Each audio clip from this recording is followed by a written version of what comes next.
All right, so we got a blog post here all about maltodextrin, Oh, yeah. and our listener wants to know more. Okay. You've probably seen it on ingredient lists, but not really given it much thought. Yeah, it's one of those things you can kind of just glance over. Right, exactly. Yeah. But Aang, the author of this post, had like a light bulb moment when they spotted it on a condiment.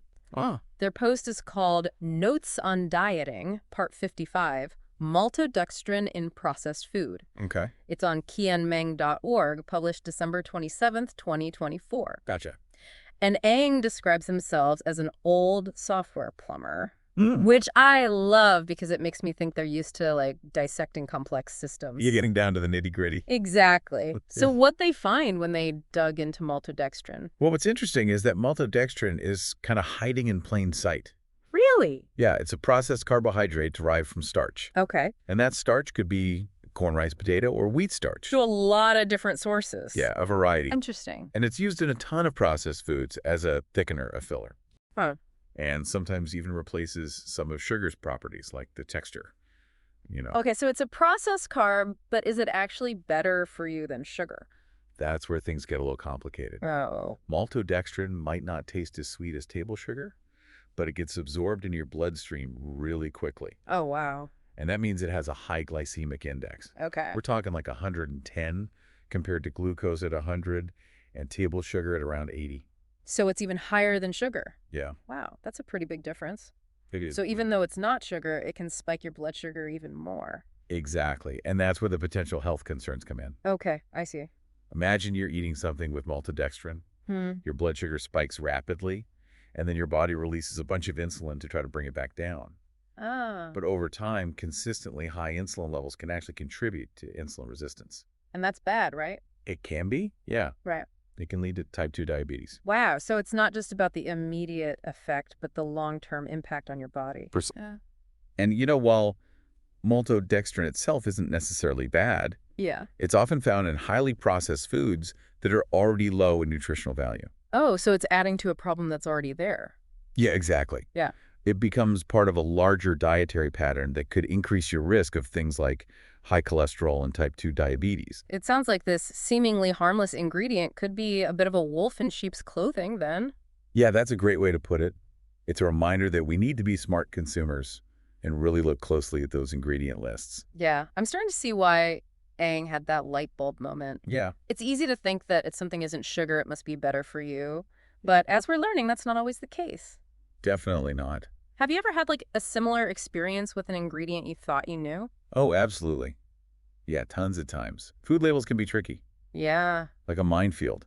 really? All these misleading terms, hidden ingredients, it's crazy. I remember when I first learned about all the different names for sugar. It's not just sugar on the list anymore. Right. They've got all these sneaky aliases. Like what? You've got your dextrose, fructose, corn syrup, solids, Okay. even things that sound healthy, like evaporated cane juice. Oh, yeah. That sounds natural. Right. But it's all just sugar. Wow, it's like they're trying to trick us. Well, they want to make their products sound appealing, right? Well, true, I guess. But it definitely shows that we need more transparency. Oh, yeah, for Yeah. sure. So Aang's experience with maltodextrin made them think about starting a Know Your Food Ingredients series. Interesting. And that made me wonder, what other common additives should we be aware of?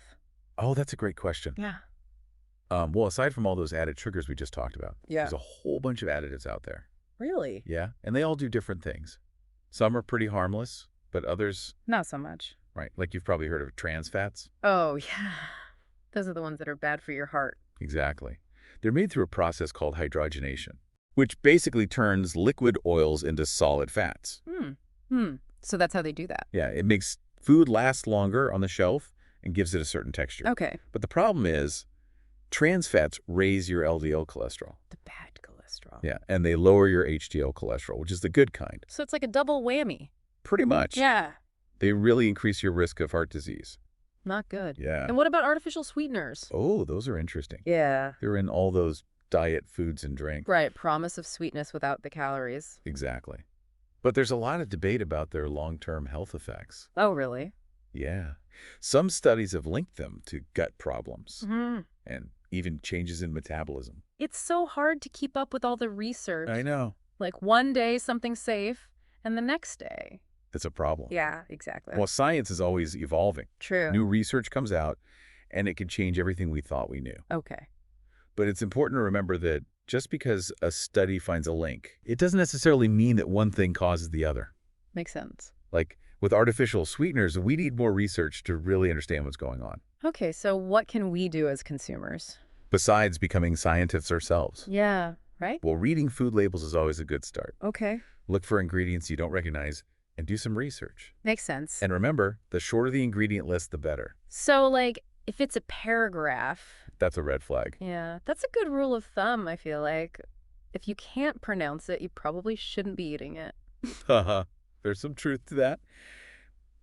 But honestly, I think it's even more important to focus on eating whole, unprocessed foods. Like fruits, vegetables, lean proteins. Exactly. Those foods are naturally packed with nutrients, Yeah. and they don't have all the added sugars, unhealthy fats, and artificial ingredients. It's like going back to basics. Exactly. But let's be real, most people aren't going to completely cut out processed food. True. It's not about being perfect Yeah. or saying all processed foods are evil. Right. There are plenty of processed foods that are convenient and affordable. And some of them are even pretty healthy. Exactly. Yeah. It's all about balance and making choices that work for you. So the takeaway isn't to be afraid of everything, but to just be more aware. Yeah. And make choices that are good for us. Exactly. Yeah. Take control of your food choices. Don't just blindly buy whatever. Right. I think Aang's blog post really got us thinking. It did. It's amazing how a condiment can open up this whole conversation about food. And we're just scratching the surface. Really? There's so much more to learn about food additives and how they affect our health. It makes you wonder what else is hiding in our pantries.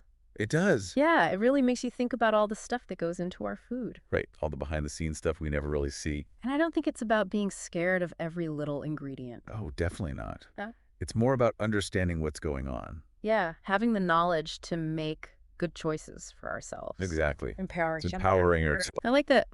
We talked about reading labels and choosing whole foods. Yeah. But is there anything else people can do to be more in the know? Absolutely. Supporting local farmers is huge. Hell yeah. It's a great way to support good practices and transparency. And I bet they appreciate the business. Oh, for sure.